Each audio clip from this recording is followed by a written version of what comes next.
Licitação é o assunto de utilidade pública de hoje, no bate-papo com o professor especialista no assunto, George Ávila. A gente estava falando, professor, agora no finalzinho do bloco anterior, da possibilidade da adesão ao registro de preço. Explicou aqui como é que funciona e aí surge a pergunta.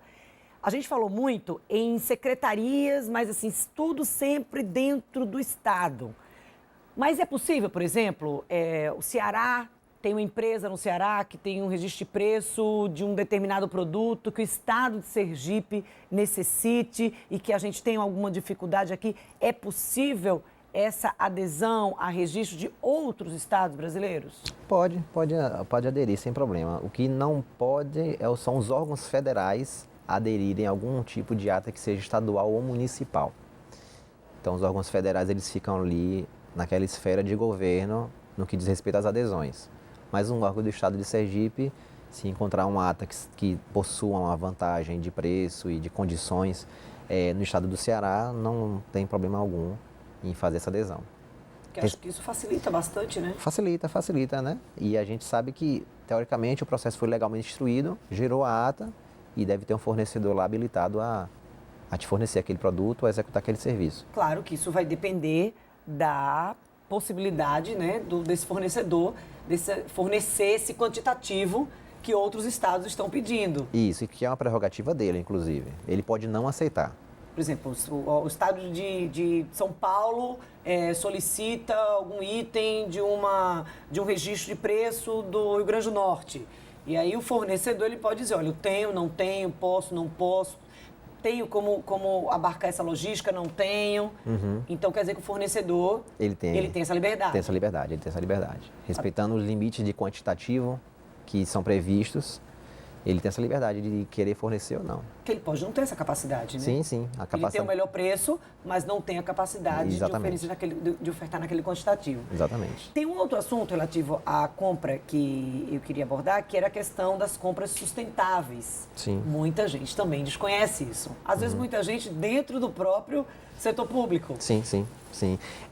Essa é a parte onde a licitação aparece como uma função social. E muita gente desconhece isso. A gente conversa o tempo todo sobre licitação e o que é que a gente diz? É uma compra, é para atender um determinado órgão, é para atender um interesse público. Atender o interesse público do ponto de vista daquele produto ou daquele serviço que está sendo proposto. Mas esquece que existe uma função social por trás daquilo. Desde 2010, nós tivemos uma alteração na lei de licitação que falava que a licitação ela visa a isonomia entre os participantes, a seleção da proposta mais vantajosa e aí apareceu um terceiro pilar que é a promoção do desenvolvimento nacional sustentável.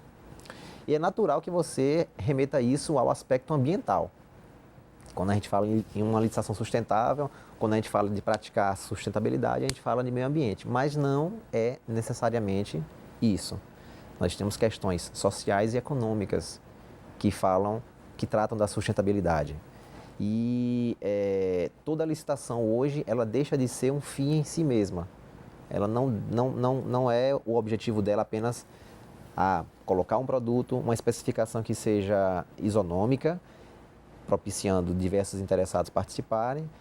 Ela não é como objetivo apenas selecionar o menor preço, até porque o menor preço já é uma coisa que não é muito foco, porque a gente sabe que nem sempre o menor preço é o melhor. Então, é o melhor preço possível. E ela tem que promover dentro daquela licitação, ela tem que promover de alguma forma a promoção, tem que promover o desenvolvimento nacional sustentável. Na prática?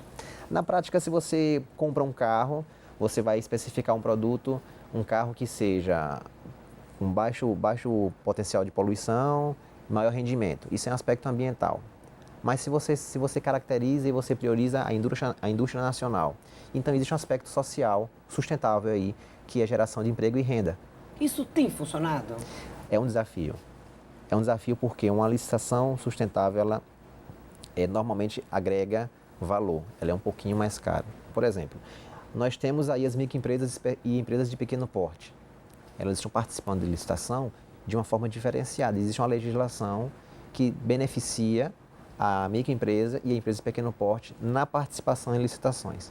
Então, ela tem algumas vantagens econômicas em relação a isso. Por exemplo? Por exemplo, se você tem um preço de uma microempresa que é um pouquinho maior de uma empresa normal, em até 5%, ela pode cobrir aquele lance, né? E existe na legislação também uma possibilidade de, localmente, você estabelecer um percentual maior para contratar empresas locais. Ou seja, essa é uma função social. Uma função social e econômica também, né? Você desenvolve as empresas as menores empresas, né? Dá um benefício para elas, né? E acho que no momento que a gente vive, esse seria um excelente incentivo. Sim, sim. Nós temos visto esse incentivo aos poucos aparecendo, mas ainda é um desafio.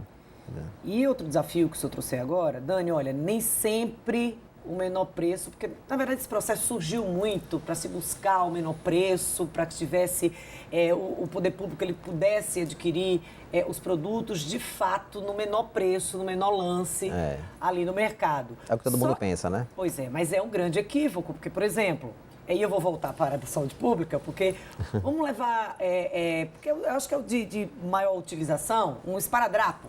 Sim. Você compra ali, lança uma licitação para comprar esparadrapo. E aí você compra o esparadrapo no menor preço. Mas aí você vai, aquele esparadrapo, ele não é da qualidade que você precisa ter na instituição, no hospital que você vai utilizar, no posto que você vai utilizar. Você vai ter que utilizar uma quantidade maior e aí o barato vai sair caro. Vai sair caro, com certeza. Você fala de saúde e para mim um exemplo mais fácil é mobiliário. Porque eu, quando entrei nesse segmento, há 8 anos atrás, eu não entendia como é que todos os anos a gente conseguia vender móveis para a administração pública. Mas é por causa da especificação. A mesma coisa acontece na saúde. Você tem a necessidade de especificar, mas você especifica mal. E aí você compra um esparadrapo ruim, que daqui a pouco você vai comprar... Cadeira de escola. Carteira escolar. Carteira escolar é um excelente exemplo, né? Você compra a carteira, em 6 meses ela está quebrada. Você vai ter que fazer o processo de licitação. É fatal, né? Então, se você especifica um pouco melhor, se você planeja melhor, você não vai ter o menor preço, mas você vai ter um preço justo. E aí o melhor preço na licitação acaba sendo aquele binômio entre o menor preço possível e a qualidade. E essa qualidade você só vai ter se você souber como caracterizar aquele bem. Senão o barato vai sair caro. Professor George, eu queria muito agradecer a presença do senhor aqui no Utilidade Pública. Eu que agradeço. E assim, pelos esclarecimentos que assim, todos nós estamos em contato com esse processo de licitação de uma forma ou de outra, né? Quando a gente fala de todos esses serviços públicos, tudo isso está muito ligado à licitação e nós estamos ligados a esse setor. Sim, sim. A sociedade tem que cobrar as licitações, mas saber também que por trás dela existe uma legislação, existe uma fase interna que é bastante complicadinha, né? E na fase externa também existem entraves que são desafios para o gestor público e para as empresas, né? O meu desafio é as pessoas saberem o que estão fazendo, saber o que está pedindo, saber como pedir e o fornecedor saber que licitação é aquela que ele está participando, se ele tem de fato condições de se comprometer com aquilo ali. Exatamente, o comprometimento é essencial. Professor, mais uma vez, obrigada. Eu que agradeço. E a gente encerra essa edição do programa Utilidade Pública de hoje, mas a gente volta a se encontrar amanhã no mesmo horário aqui na sua TV PRP a partir das 18 horas e você já sabe, todas as edições do programa Utilidade Pública estão lá no Dânia Matos TV e você pode acessar a qualquer momento. Eu espero você amanhã.